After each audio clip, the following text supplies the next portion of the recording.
capitalism to me is all about unnecessary violence, unnecessary waste, and infinite extraction. Mm. And that last part is very important because it's what makes, Marx talks about the contradictions of capitalism. That last part is it, right? You can't have infinite extraction on a finite planet. It's Right. not possible. You can't make trillionaires on a planet that also has people who, for those trillionaires to exist, you also need to have people who work in cobalt mines, right? Yo, what's good, y'all? Welcome back to not just any episode of Truth to Power, but the 10th video episode of Truth to Power. If you guys don't know, I started my podcast doing like audio only, but I made the transition to YouTube earlier this year, and we already had 10 episodes. So I just want to say, thanks for always coming to the channel, always tuning in, always showing me the love on Instagram or TikTok, wherever you see like the clips at. I really do appreciate it. So, without further ado, I just kind of want to give you guys, a little brief for today's episode. And I feel like with this conversation, I did a really good job of like, asking like thorough questions and really wanted to make sure that like we can get everybody at kind of like this base level understanding, similar to like what I do earlier. But to just give you guys like a heads up of like the guest and some of the topics that we talked about. So the guest is one of my peers here at USF, who is, a kind of like micro celebrity, I guess is the term for it. I'm pretty sure she got like over 100K on TikTok. But her name is arguably Samaya, also known as Chisholm. And we just talked about, life under capitalism, and some alternative ways of economic systems and thought processes to have, while we're living under this capitalist system.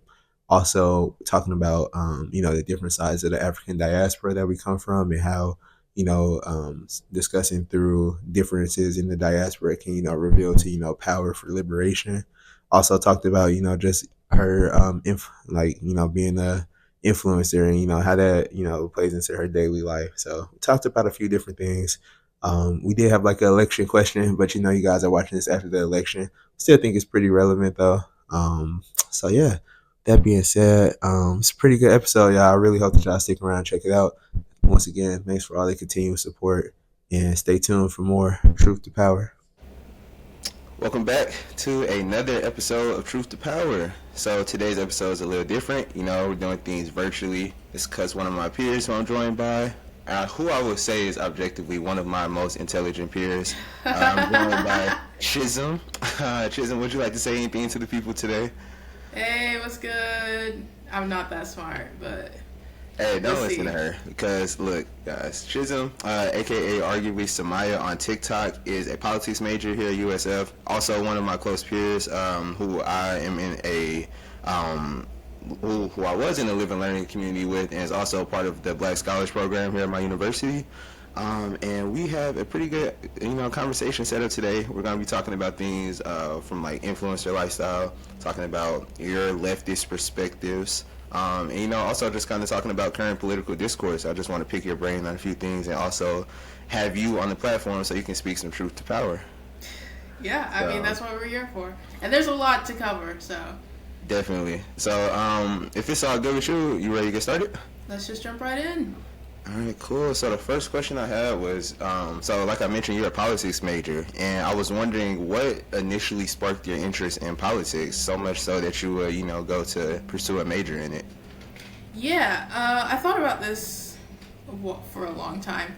And, it's hard to say because I feel like I've always been interested in politics. But what I probably say sparked it is my mom. She used to run this nonprofit that was all about bringing education to girls in Africa.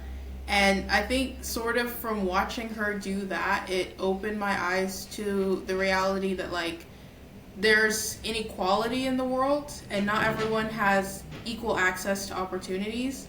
And that sort of was the first moment that I was kind of like, okay, there's something about how we distribute resources in this world that is maybe a little bit weird. Maybe I need to look into this a bit more. And from then on, it was just like moment after moment. Like the Trump election was definitely I think that was like the pivotal moment of our generation, like watching Donald Trump get elected, I where remember people, that. I remember that day in sixth grade. I definitely remember. yeah, where like everyone was like, hold up, what the fuck? Right. Because I feel like through the Obama years, we all just kind of thought like, oh, this is like the start of progress. Like, we're just gonna keep going from here and it'll be great. And then realizing that, wait, actually, like, there's some like crazy stuff in this country that we haven't really dealt with. Was that moment. And then I guess the other thing was just I did debate in high school all 4 years. Yeah. And doing that really just solidified my understanding of like how the world works. Because there's so much research that goes into debate that you just really start understanding that politics is low-key in everything. That was probably it.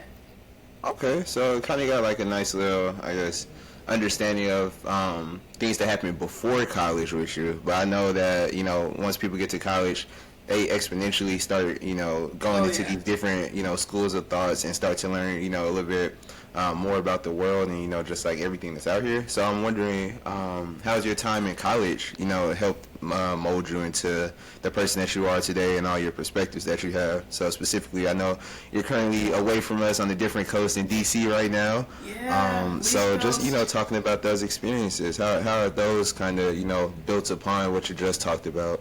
I mean, college has been incredible, like I come from a family of academics, but I never expected how much like being in college would just expand my mind. I think the most important thing college has forced me to do is really like examine my unconscious biases, especially in like the LLC, for example. Like, I had never been forced so hard to think about what I actually believe in as I did in that like first year when we were doing all that stuff. And for context, our LLC, our Living Learning Community, is a 30-person Black identified cohort of students who are coming from all different parts of the country to learn about the Black identity at USF. So me and Chisholm are we're part of the same cohort, but just to kind of fill people in on what you're speaking on. Yeah. And like I had read about some of the things that we talked about in the LLC, but I mean just to actually be there and like seeing it play out in practice and go into communities that dealt with the issues that I read about was just like nothing I'd ever done before. And then being in DC is kind of like the opposite, where it's like you read about so many systems of inequality and then the systems of power that perpetuate that inequality, and then I think you can only really understand how these things work and the psychology behind these things when you're in the rooms, like when you're going into places like Congress or like the Capitol. Like, it's a very different experience, but I like it. Like, I have a lot of thoughts about DC as a city and like all of the horrible stuff that happens here, but I do think it's really showed me like that you can't just assume things like malicious intent, where it's like actually these systems are systems because they work irrespective of human emotion or the way people feel about them. Even the people who work in the system, like it doesn't really matter what they think. Yeah. No, that's a great ability to be able to not only like physically occupy those spaces, but then to be in kind of like an intellectual incubator to critically think about those spaces as well. Because anybody can take a trip to DC and walk around with their camera and take pictures of the Capitol, but it's a different thing to literally sit there and be surrounded by peers who are also thinking in that kind of like same framework, kind of critically about like what are we even standing on right now, how do we build this. So I can definitely see that being a great spot for you right now, and I'm also wondering, just like, what would you say have been some of those things that like you've really, I don't know if this is just me, but some days I go to class and I feel like I walk out without saying like I've learned something, but like what are some of those classes or moments that you think back on so far that you're like, after taking this class, or after having this conversation with this professor, I walk away with with this changed perspective. Have you had any moments like that, or anything that's really just been like, I'm really like mind blown and like walked away feeling like educated for real? Yeah, I mean, there's like so many different moments that I could talk about. One thing is I'm interning with the Institute for Policy Studies, which is this progressive think tank, and they have a whole bunch of experts on a whole bunch of issues that just like every time I talk to them, I walk away with like, whoa, holy shit, like you just said something. I think in terms of professors, I'm taking this class, Campaigns and Elections. The professor's Ken Goldstein, and he's basically just taking us through all of the like background on how campaigns actually work, because like we like obviously as citizens of the United States we experience campaigns, but not a lot of us have any insight into how they work on the back end. And so one of the topics that Ken in particular is really knowledgeable about is polls, and how campaigns make polls and then utilize polls. And I think that's so interesting because, like, again, it's kind of like we assume these things are just sort of gospel, and that, like, oh, the polls say this, X, Y, Z. But they're created by people who have faults, right? Who have these biases. And so, like, when we say things like, oh, the polls were wrong in 2016, the polls were not actually wrong. The pollsters were, right? The information they were feeding the polls was bad. But polls can't be wrong, right? Right. So it's been really interesting to just sort of get that background understanding. And I think it also really opened me to the idea, because I used to operate on this principle that said that, like, the people in charge are not only malicious, but also stupid, right?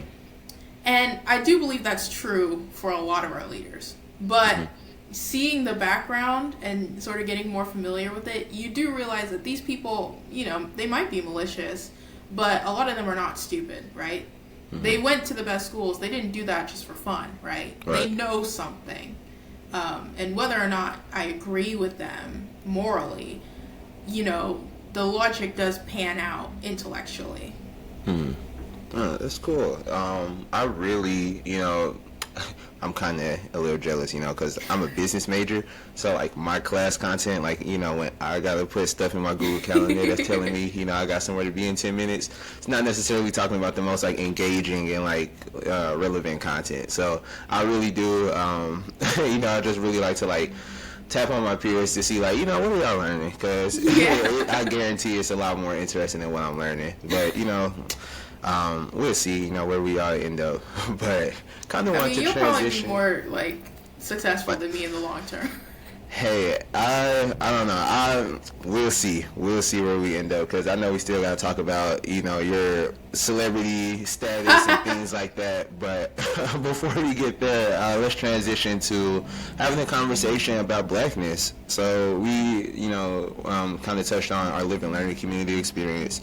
But I am more so just wondering about how your ethnicity shows up and how you show up for the black diaspora in your liberation efforts. Because I think a lot of things that have been getting looked over in the past couple of years, especially in like online discourse with blackness, is that like people really are trying to make us into like a monolith. I really think people don't pay a lot of attention to like the ethnic differences and cultural differences within the black community. So I was just wondering, how you have seen like your ethnic background as it relates to how you show up for the black community as far as like solidarity efforts, liberation efforts, looking at us as a diaspora rather than just black people in the United States. So I'm just curious about that. Yeah, so for context, I'm Nigerian American. Both of my parents are Nigerian immigrants. And I think part of the reason I was saying that like the LLC opened my mind so much is because I grew up in a place where I wouldn't say overwhelmingly, but there was a sizable Nigerian American population where there wasn't really a sizable Black American population, right? So most of the black people that I interacted with growing up were kind of like me. And, you know, more and more research is coming out about this, but there's definitely a difference between black immigrant communities and black American communities. And I think understanding that intellectually versus understanding that in practice is really, like, it'll change the way that you approach these issues. Because I think going to Nigeria, having been in Nigeria, you realize that racism, while it's the preeminent issue in America, is not necessarily the preeminent issue in the world, because there's a whole lot of black people that are stupid and malicious and willing to sell other people out. And, you know, I think it helps you come to the conclusion earlier that, like, not all skin folk are kinfolk, like 100%. Like, and I think that's something that is sort of being unwrapped in this 2024 election in the public eye in a way that I really don't think was dealt with properly with Obama. But I think because Kamala Harris is so divisive and so obviously not really on our side, people are sort of having to unpackage the fact that, like, hold on, what does it mean that we have these black spaces and black faces in high places, right? If they're not doing anything for us. And that's sort of what a conversation that, like, places in Africa had to have a long time ago that we're still sort of having, where, like, maybe we're not under the direct rule of colonial power, but we are certainly not free. Right. But again, I also think it's sort of also an understanding that, like, there's a lot of black people who are not descendants of slaves that think themselves to be superior to black Americans. And that could not be further from the truth. There is way more revolutionary potential in the black American population than I think there is in a large swath of the black rest of the world, right?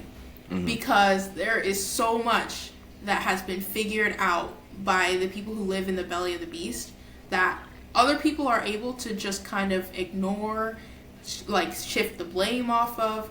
And it's difficult because you really do, like, I think as someone who has seen people who come from these colonized areas, it comes from a place of feeling inferiority. But it's an inferiority that goes both ways. Right.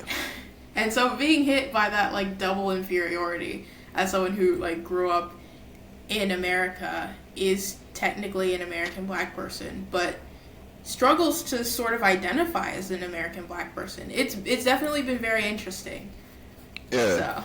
Yeah, no, and I, just really love the attention that you're giving to the multitude of perspectives, that can exist within blackness. I kind of touched on this transitioning us into the conversation, but I really do think that there is a strong lack of distinction, and we are, like, really missing a lot of strength in acknowledging our differences and acknowledging the different ways where our different sects of the diaspora can exist.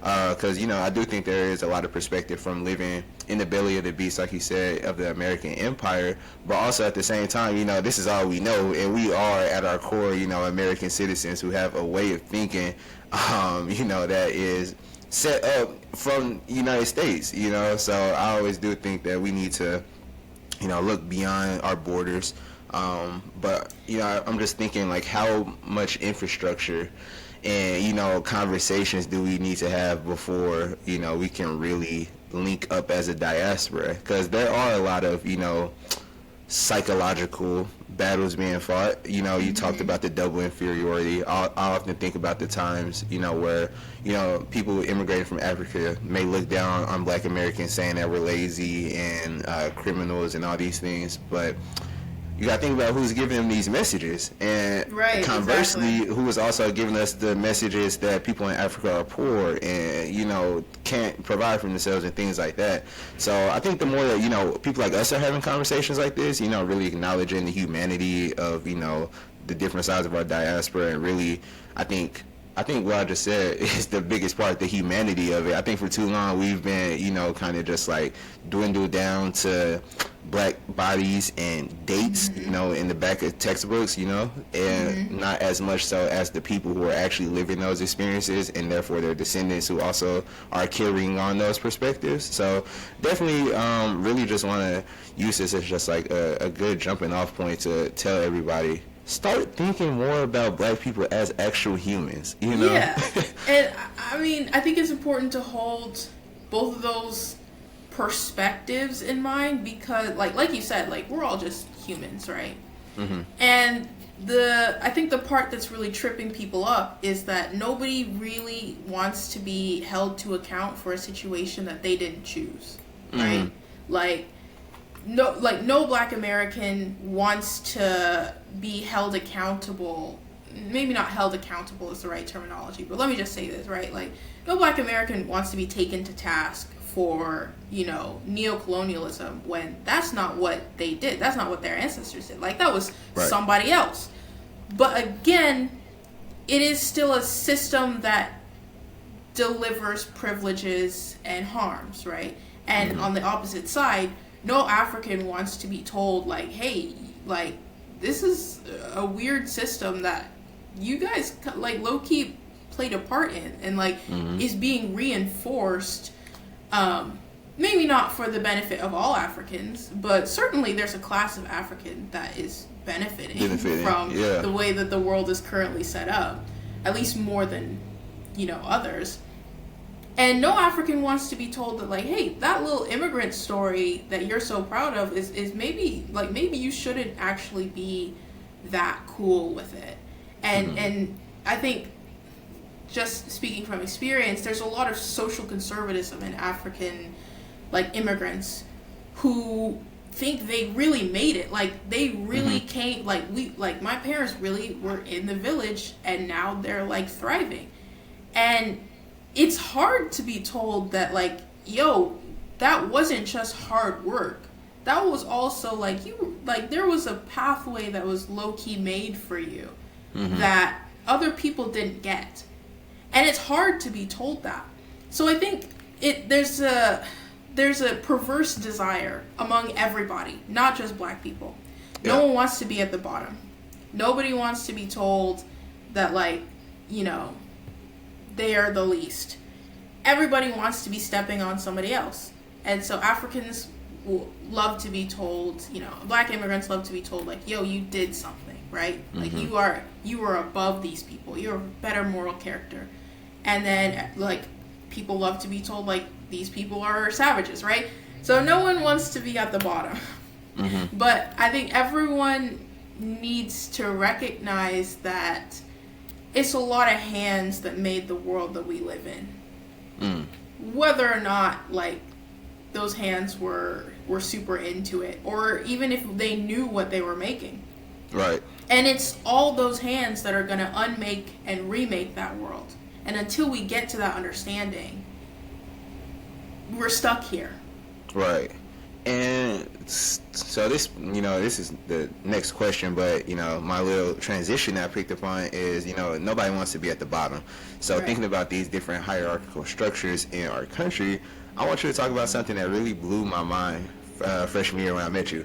I really want to get your, just like your point of view on your different leftist and Marxist thoughts, how you got into those, like, realms of thought, and also just breaking down those perspectives for the audience so we can all be on the level playing field. Yeah, so like I said, I was sort of always into politics, but it wasn't until my freshman year of high school that I met someone who was a Marxist. And from there, I just started getting super into leftist perspectives, and kind of coinciding with, like, Bernie Sanders becoming super popular. For me, I started reading the Conquest of Bread. That was my first ever big leftist book, right? It's an anarchist book. A lot of people start with, like, the Communist Manifesto. I personally think Conquest of Bread is better. And the reason I think it's better is because it is a book that is all about how not only, this world has something fundamentally wrong with it, but a book that lays out that this world does not have to be this way, right? And I think that's the biggest lesson that leftism can impart on somebody. And I hope it's the lesson that everyone who comes into contact with, like, leftist, quote-unquote, ideals takes away, is that this world was made through a series of conscious choices. But those choices did not have to be made, and we don't have to keep making those choices. So it's really just about, like, not only do we have to see that, like, this is, the way the world is, and that's kind of weird, but also this wasn't always the way the world was, and this doesn't have to always be the way the world was. So sort of understanding there's this hegemony of ideals that has been, like, created that a lot of people buy into because we're told this is what can be. Right. And realizing that that's not it, like, that's not all that has to exist, is really, really important. Yeah. And I guess, one distinction that I would want to make is, I guess, can you clarify the difference? Because I know a lot of people probably get confused with, like, leftist and liberal, and I know that they are very big, different things politically. So would you mind breaking down just kind of, like, where the leftist perspective fits into, like, the number line of political ideologies? Yeah, I mean, yeah, there's an ocean that exists between leftism and liberalism. And I should say that leftism is sort of a term that is sort of meaningless. It doesn't really, like, connote anything specific. Liberalism is a term that has a very specific set of ideals, right? Liberals are capitalists. They believe in the system of capitalism. Liberals, as ultimately has been set up, liberals believe in the global system that relies on extraction from certain areas, manufacturing from different areas, and consumption in different areas, right? These areas are distinct. Liberalism relies on an idea of private rights and a certain understanding of a nation as defined as a state, right? A nation state. All of these things are not present in the vast majority of leftist ideals. Leftist ideals meaning things like communism, socialism, anarchism, which are all pretty different, but, kind of joined by this understanding that we're sort of working towards the Marxist goal of a classless, moneyless, stateless society. And the other thing that I think all leftist ideals are united by is the understanding of, Marx said, from each according to his ability to each according to his need. Basically, the idea that instead of society being set up like it is according to the laws of capitalism, which is organized, by meritocracy, by inheritance, by all of these things that classify how people get resources distributed to them. Instead, leftist ideals will say, okay, how much you can give to society versus how much you need will ultimately balance out when we include everyone in the equation. And so if each person is giving as much as they can and taking as much as they need, then we should be, like, fine. Yeah. If we can ever put something like that in a widespread, practice, maybe we'll see. But can we maybe break it down, transition and talk about, that C word, capitalism? Yes. Can we break down, because I feel like, in the past 2 years, when I'm thinking through some shit, particularly like political issues, I feel like it always comes back to capitalism. And you know, one of the things is because I really just had the revelation that like we are a corporation that's just run like a country. And when I started thinking about, you know, the United States as that, it really did kind of like start to open a bunch of like different doors as far as, you know, just like seeing like what the root of all evil is. And I think it is capitalism. But I want you to speak a little bit more about how we are, you know, how you view our current life under capitalism in the United States in 2024. Like, you know, what stage are we in of it? You know, how did we get here? And kind of like what is your vision of how things should be? Right. Capitalism to me is all about unnecessary violence, unnecessary waste, and infinite extraction. And that last part is very important because it's what makes, you know, Marx talks about the contradictions of capitalism. That last part is it, right? You can't have infinite extraction on a finite planet. It's not possible. You can't make trillionaires on a planet that also has people who, you know, for those trillionaires to exist, you also need to have people who work in cobalt mines, right? That's a contradiction that doesn't make sense when you really pull at it. And so capitalism is this system that tries to have the best of everything, right? You can both have individual rights and, you know, sort of a healthy collective.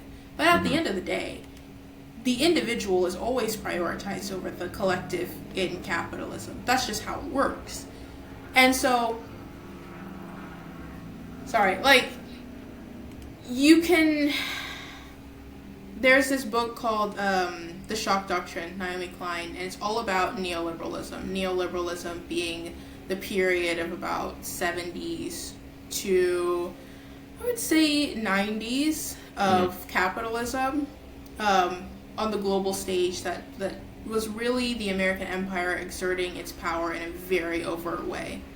And Naomi Klein basically said neoliberalism cannot coexist with democracy, not in any real way, right? Because the power of the people will always be deprioritized over money. And so capitalism is really about that. It's about taking the people, saying this is less important than extraction, than wealth creation, wealth preservation, wealth defense. The era we're in now, late stage capitalism, is one that is characterized by intense inequality. Like you've never even seen, right? The French Revolution, right? People were getting their heads chopped off. We are way more unequal than that period of time. We're more unequal than we've ever been. And late stage capitalism is all about figuring out how to make sure nobody is going to get their heads chopped off, even though we have a society in which any other period of time people would have revolted 20 years ago. So it's the question of like, what are the elite, like, I don't want to say elites because but what are the people in power and the people that back the people in power? They are always doing this equation. How much can I take so that I don't have to lose, right? Right. It's all about the profit margins. It's all about, you know, adding value for yourself. And exactly. I feel like, you know, I was kind of shitting on it earlier, but I'm a business major, and I really do feel like I've been able to get, like, a different perspective on capitalism just from like the actual like intellectual side of it and kind of like the theory behind it. But it really is a sick system when you really break it down to the fact that like people have to pay for food, water, and shelter. Yes. It's like humans historically, you know, or just life on this planet historically for the billions of years that it existed have not had to, you know, exchange a dirty piece of paper, you know, for resources that they need to sustain life. So, yeah, I just really, I'm glad that we touched on that and kind of gave a brief insight into it, because, like, I first probably came across more leftist and, like, anti-capitalist thoughts really, you know, in the LLC, you know, in class talking in our large group discussions and hearing you talk, and then just falling down different rabbit holes and like finding different other like leftists, you know, people who are making like these different YouTube videos. I probably need to start reading a lot more books, but It's just Which like is the hardest part.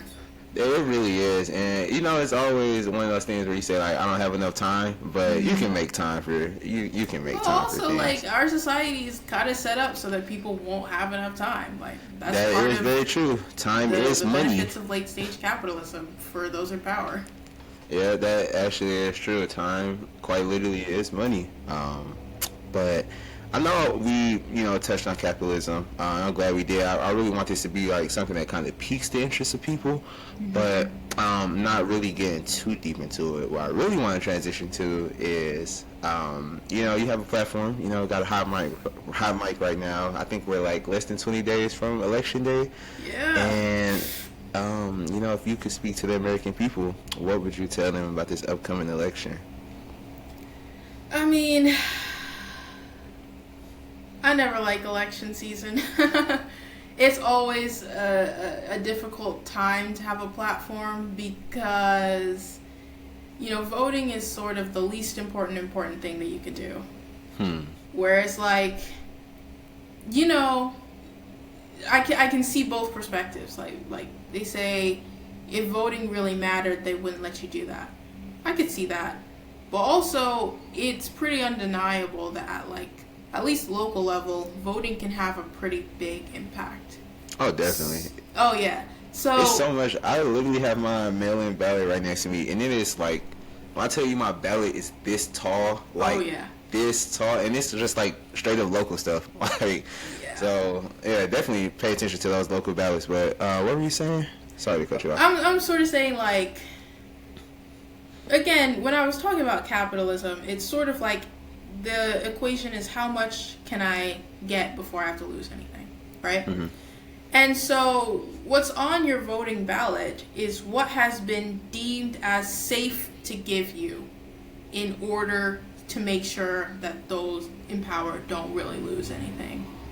So, there's a lot that goes into creating these ballot initiatives, creating these candidates that get on the ballot that actually you and I don't have any say in, right? Like, the democracy only comes in choosing which of these sanctioned options do we get to have. Right, and it's there's the illusion power of in choice. that. Yeah. There's power in that, I think. But it's not as much power as getting to choose what's on the ballot. Mm-hmm. And I think people should keep that in mind when they go into the voting booth, if they go into the voting booth, which is a question that I think people do have to contend with this election season is, am I going to vote? Am I going to legitimize this system that is not here to protect me, nor is it here to protect the people overseas? Because again, as Americans, we do have this responsibility of our vote does mean something because we live in the empire and we determine what the empire does to some extent, right? So it's a question of, like, how much am I gonna let my principles determine this versus how much am I gonna let my pragmatism determine this? And I would say to anyone who's considering that equation, neither of the sides that you're gonna come down on have the answer. Nobody who thinks that voting is the way out is correct. No one who thinks that voting is the only way out is correct, at least. And nobody who thinks that you can do everything outside the system is correct either. So it's really a matter of where do you fall on that scale, and can you live with yourself if indeed what everything the other side says is going to come to pass. If that does come to pass, can you deal with that? Nice. And then briefly, do you think you have because I don't know. I really think what you were saying, especially about like the local level, is the most important thing about the election. I feel like presidency is obviously like the big draw, the thing that gets people talking the most. It has the most buzz. But I was just wondering if you had maybe a quick 30-second spiel on your perspective of each candidate and the context they were existing in right now, to where we got Trump running again, and we also have Kamala, who kind of found her way into the plot, this election season. Earlier this year, we weren't thinking that it was going to happen. So I could say a little brief one, because I know you can probably, take both of them, for at least an hour. So I could go on and on, yeah. But I mean, Trump. I think it's less interesting to analyze Trump than it is to analyze, Kamala Harris and the Democrats, because Trump is in many ways quite a standard fascist, right? Standard proto-fascist. He's trying to do what they all do, right? Nothing very surprising there. Whereas Kamala Harris, I think, is more interesting to analyze because she's positioned as this sort of stalwart to fascism, less so by her own, I think, doing, and more so by the Democratic Party that sort of backs her and creates all of her rhetoric. But the Democratic Party, since the Obama era, has never really figured out who they want to be, right? Do they want to be these anti-fascists? Do they want to be the party of bringing the soul of the country together? Do they want to be the party of progress? All of these things are things that the Democrats, or at least their stooges, claim that the Democrats are. But the Democrats haven't really announced to anyone who they are, except like conservatives. They're basically conservatives. They're saying we're going to conserve the status quo. Trump is a regressive. You can say that's better. I'm not quite sure. But I'll say, like, the Democrats ultimately have decided to run this strategy that relies on people doing the work for them to get people out to vote for the Democrats. That is not an effective voter strategy. And so if Kamala Harris loses, which I'm not quite sure she will, but she's certainly not on track to win decisively, she is going to have to take the blame for that, and no one else, because no one else can run the campaign but the campaign. So no matter how much you want to yell at everybody else, like, it ultimately comes down to how the Democrats want to gain power. And if they are willing to give up on some of these tenets of, like, capitalism and racism that they've held on to for decades in order to get power, that's great. Wonderful. If they're not, then they have to deal with that. Well, definitely appreciate, those thoughts. Definitely want to, like, capture this moment in time, because I think looking back, we probably would be like, 2024 ended in a very interesting way. I just feel like there's so much stuff going on in the world right now. Definitely not enough for a, podcast that's, marketed towards Gen Z people. We can't really sit down in one sitting and have this extensive conversation. So transitioning to our last conversation point, it's talking about you and your influencer lifestyle, and the celebrity that you are. So I'm wondering, how do you? I guess first, can you speak a little bit about how you even got to the point that you are on famous on TikTok? How did you even get to that level of, like, notoriety first, and then I want to hear more so about how you, like, balance it on top of all your other responsibilities. I'm gonna be so for real. Like, I first picked up TikTok during the pandemic. I was the last of my friends to get TikTok in high school because I was like, this is stupid, no one's like, this is a stupid app. Then I picked up TikTok, and I don't even remember how it happened. Like, so many things about the pandemic is just, like, it's totally lost in my memory. Just at one point, I just woke up and I had 10,000 followers. It's like, how did I get here? Why are y'all listening to me? Like, I was literally just, like, blabbing, and I think, I don't know. What were you talking about, like, specifically, if you remember? Like, was it a little bit more, like, niche, or were you just kind of all over, whatever came to mind? I mean, it was definitely during 2020, so definitely Black Lives Matter was a topic for a good long while. I don't know, I literally just talk about current events. So anything that's, like, in the headlines, anything that I see, that just, like, sparks a thought in my brain, that's what I'm going to talk about. Yeah, yeah, no, and I was definitely just about to ask you about like the whole process because I don't know, it just seems like I don't know, maybe it's because I'm too much of I feel like a perfectionist. You know, you saw how much went into like the front end of like this podcast, but like I'm just really wondering, you know, how's your like daily, you know, content creation process? You know, I know you say like, you know, whatever you see sparks your mind, but like what about, you know, the research and all the you know, like kind of the supplementary things that, you know, will go into your videos? Because I know you probably, you know, aren't talking for more than like 3 minutes, and you know, probably, you know, just using like what is it, like the background filter, but you know, what else goes into it? You know, it's a little bit more of like the behind the scenes. I mean, I think part of the good thing about being a college student is that everything, I don't know if you've noticed this, but everything you learn in class, low key, is like interrelated with everything else. Yeah, So definitely.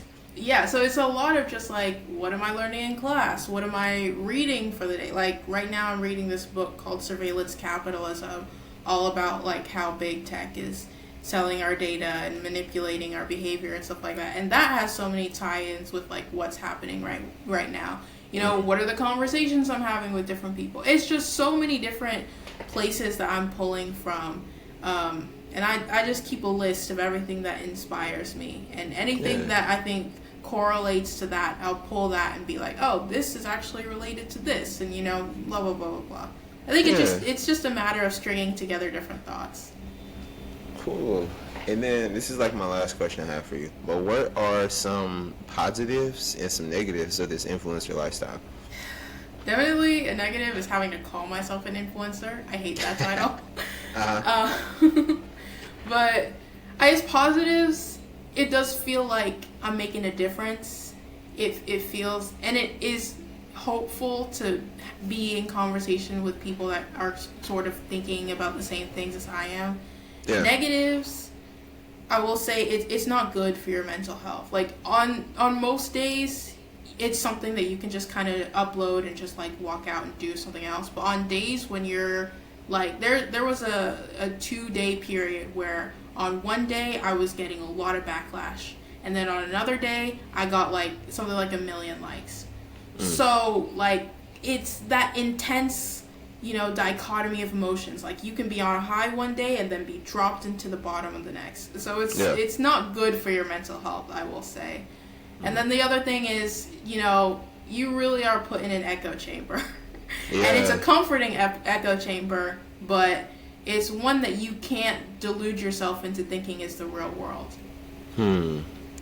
Yeah, well, all right. That gave me, you know, a nice little insight into, you know, kind of what I'm seeing on the other side of my screen, you know, when I'm watching your videos. 'Cause I definitely do take the time to listen to all of them. Because I think you just, you know, have a really in-depth way of like breaking down these issues. It's a thing that I'm really, you know, I started the podcast really just trying to bring on people to I don't know, I guess like the underlying theme of what I try to do is like casual consciousness, right? To have people be able to engage with like these, you know, higher level, you know, topics, but casually. And, you know, I think you're able to really, you know, combine those things, you know, with your platform. And I think you've been doing a great job with that.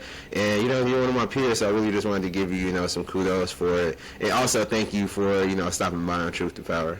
Of course. Thank you so much for having me. This is great. Yeah, no problem. We can definitely do it again sometime. It's, you know, easy as just, you know, shooting a text. So if anything, you know, ever sparks your mind, you ever want to come on here, you know, talk about some stuff or, you know, go back into some conversations that we started today, definitely feel free. But yeah, like I said, that has been another episode of Truth to Power. Thanks for watching,